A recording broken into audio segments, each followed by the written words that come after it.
In today's lesson, we're going to be going over some super sexy stuff, backing up and storage.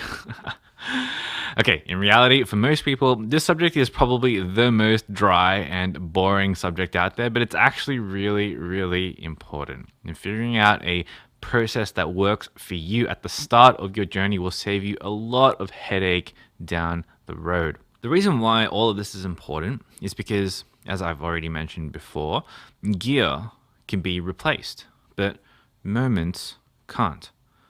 Your child will never turn one ever again. That banger of a sunset that you just so happened to catch at the very end of a long travel trip will never return. That photo that you took on a complete whim that turned out to be your most favorite shot of all time will never repeat itself ever again. Every single shot you take is an ephemeral moment, never to be repeated in exactly the same way ever again. But that's where the magic of photography lies. Once a moment is captured, it exists forever.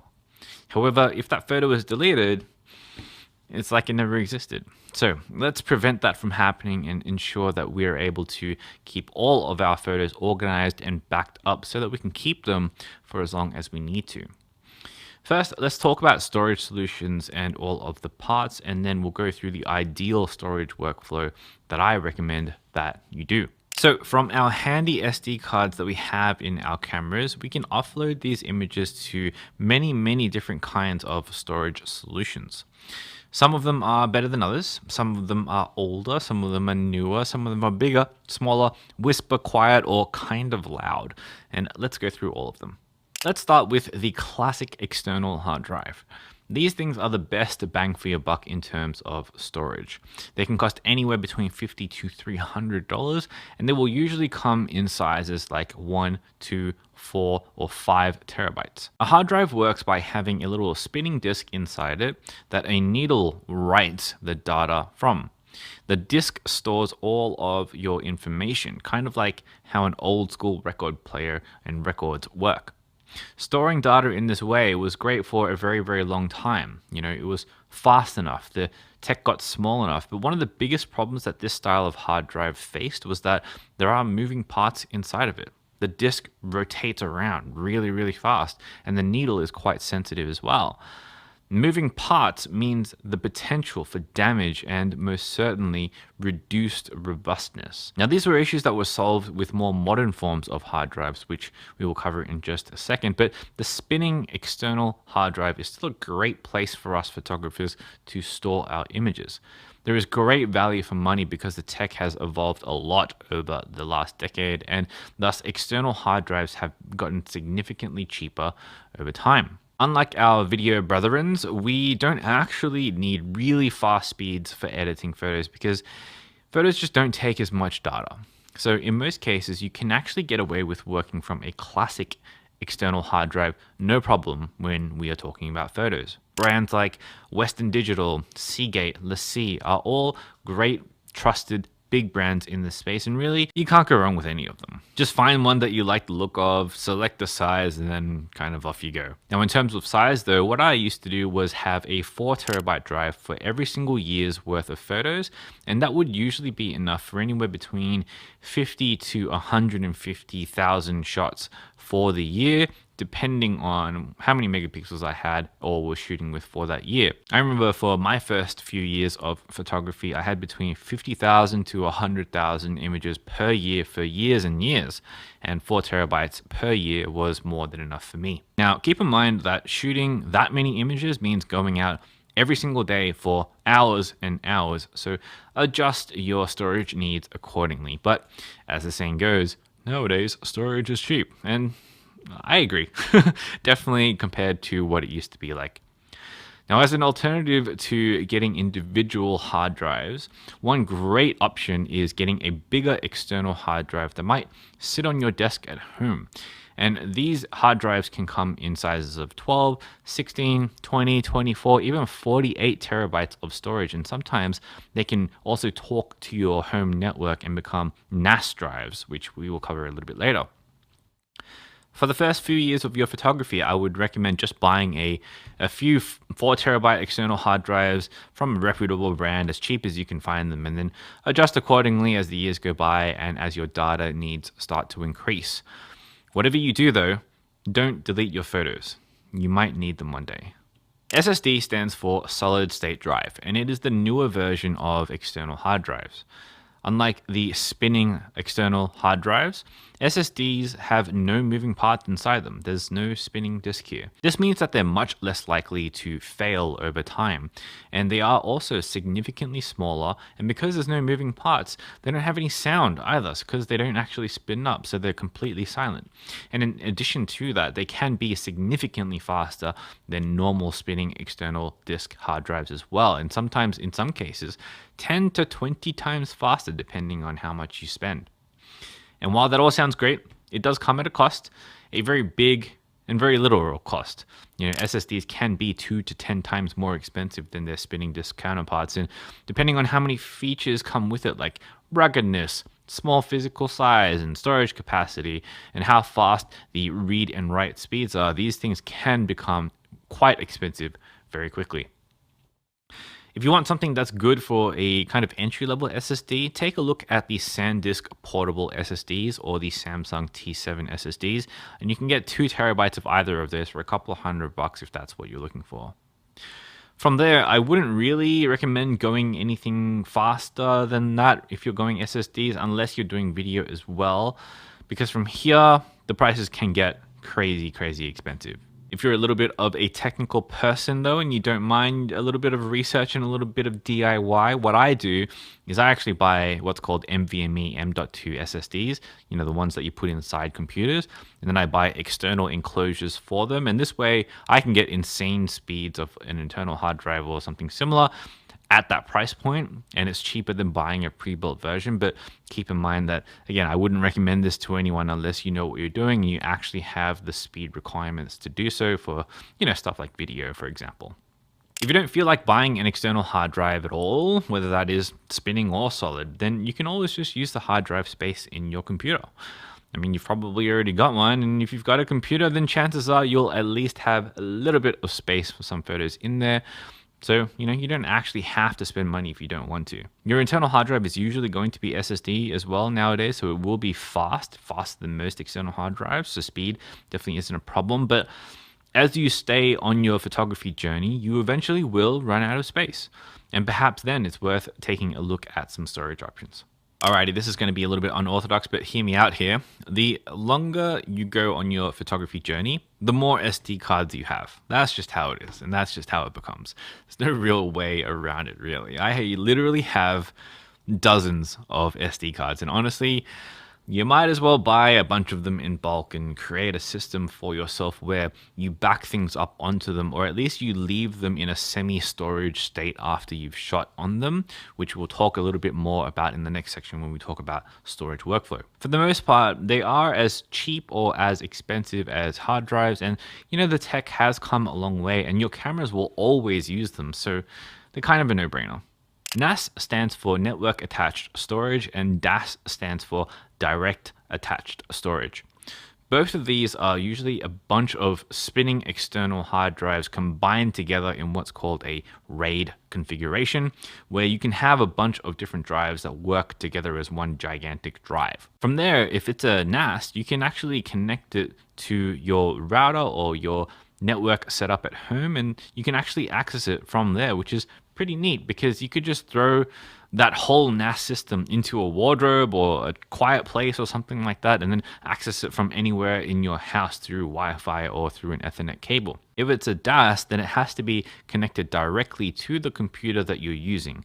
However, the advantage of this is that DASs can be significantly faster to work from than NASs, although again, for photography, that matters a little bit less than for video, for example. Now, in both cases, what you get are devices that can hold a lot of data at once. We're talking 12 all the way up to 128 terabytes of data, depending on how fancy you want to get with your little setup there. You'll find that photographers who have been shooting for many years will eventually end up with one of these, as Your storage needs just they get a little bit too much for having to switch out drives all the time and have everything on like individual drives and stuff like that. It's just much easier from a workflow perspective to work from one singular giant drive that has everything on there.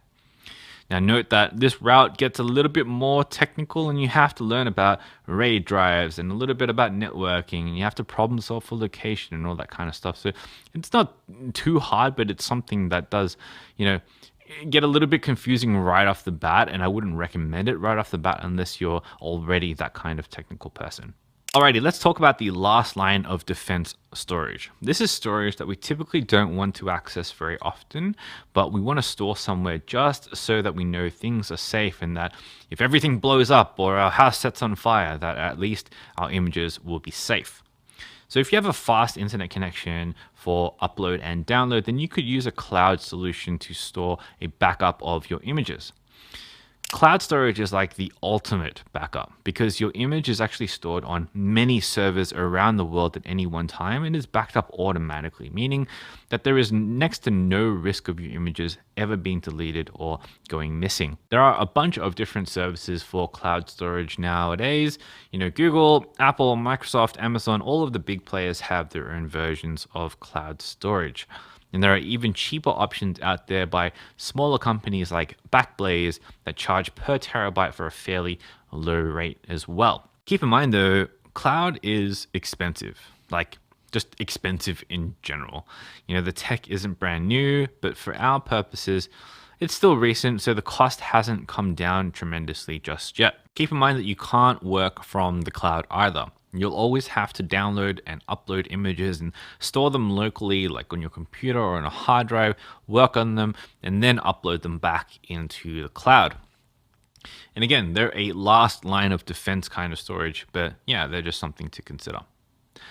Alrighty, now that we've got a basic understanding of all of the different storage devices that we can use, we can now put them together in a workflow that ensures that we not only have suitable backups for a rainy day, but that we also have something fast enough to work from when we're previewing and we're editing our images.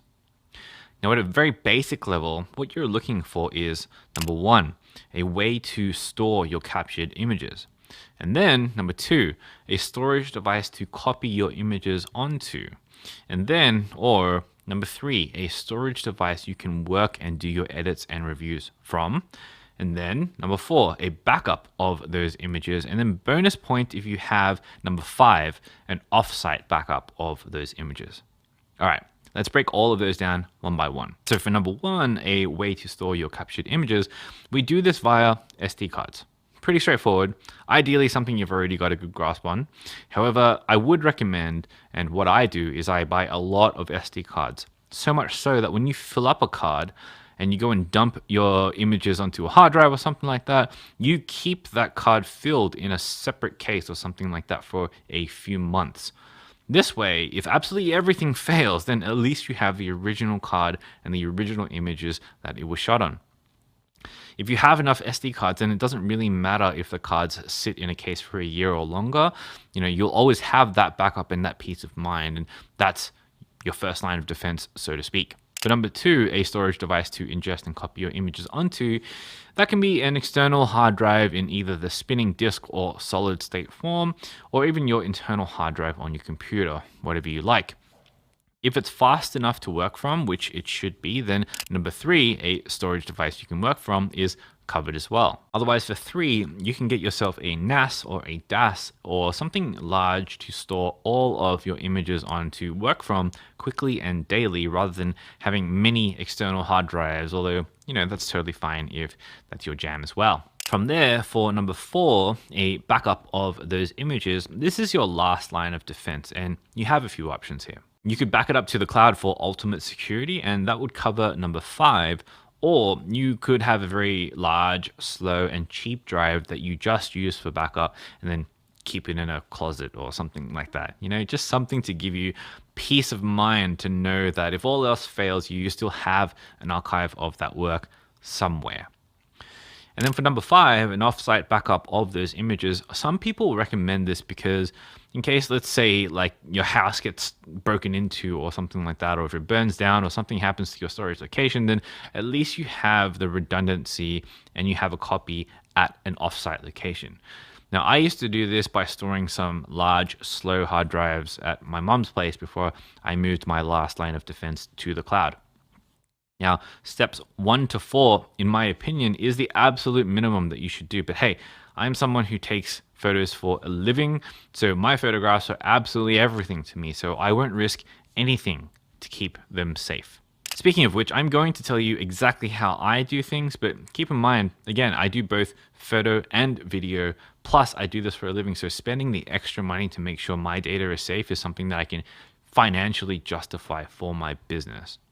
So for number 1, I literally have dozens of SD cards that are all V90 and at least 128 gigabytes. I have 2 Pelican SD card cases and all of my cameras have dual card slots. For my personal work, I just shoot to 1 card at a time, and I'll always make sure to ingest my images at the end of the day, every day, without fail. If it's a commercial gig, then I actually shoot to both cards at the same time within the camera so that both slots are duplicated and every single shot that I take is a duplicate and there's a backup somewhere. From there, after they're ingested, they stay used in my Pelican SD card case for until, I am up to uploading them in the cloud. For number 2, I ingest and work from a 8 terabyte NVMe SSD drive, which has my current year and last year's worth of photos on there. And this is called my working drive, and it's got my current images on it. It also stores my Lightroom library so that I can plug in this one drive and Lightroom will work on any computer that I take it to. From there, for number 3, it actually gets duplicated onto a 24 terabyte Thunderbolt DAS, which has all of my photos from every year on it. And I use this DAS as my working drive if I need to quickly access older images for some reason. Keep in mind that at this point, if it's a personal project, the keen observers will note that I have 3 copies of the image at 3 different levels of backup, even before the time I am even editing anything. And so for number 4, after it makes its way onto the DAS, then I use the DAS to then upload to my Google Enterprise Cloud Storage solution, which I'll usually do overnight or something like that. And then once it's on the cloud, then I'm safe and all pressure is taken off. And from there, I allow myself to delete the SD card if I need to, but usually at least 1 copy of that stays on those SD cards for at least a few months until I need the cards in the storage space again. So in total, a single image that I end up taking can have 5 copies of itself on multiple levels around the world on different speeds, on different devices. And again, I know this is absolutely overkill for most people, but as a professional, I owe it to myself to have a professional workflow. And I give you this example to give you something to think about. You don't have to dive into this level of complexity straight away because it's insane. But I tell you, like the first time you accidentally lose a drive or some images go missing that you really cherished, it hurts. And, we all go through it at some stage, and you'll probably go through it as well, if I'm being honest. For me, I lost my entire second half of my 2016 images. And since then, I have been absolutely militant on this stuff, and I've never lost a single image ever since. All right, assignment time. I know this was a lot, and it's a lot of not only monetary investment, but also time and energy investment when it comes to think about this stuff. But it's important, and I'm really trying hard to make sure that you feel the least amount of pain later on down the line if you just so happen to lose some images. So what I want you to do is I want you to actually draw up a flowchart of your backup scenario. I want you to draw a chart for what your flow looks like right now, and then draw one for what you would like it to be in the future, and include everything from model numbers to drive names, arrows and steps and all that kind of stuff. And, start to build out a solution that you think is going to work for you for at least the next 5 years. Now, you don't have to copy me exactly, although you are more than welcome to if you like to, but the exercise is designed to at least get you thinking about how you should be starting to back up your precious images so that you don't lose a single one and you can go back to all of your memories for many years to come. All right, I'll see you tomorrow.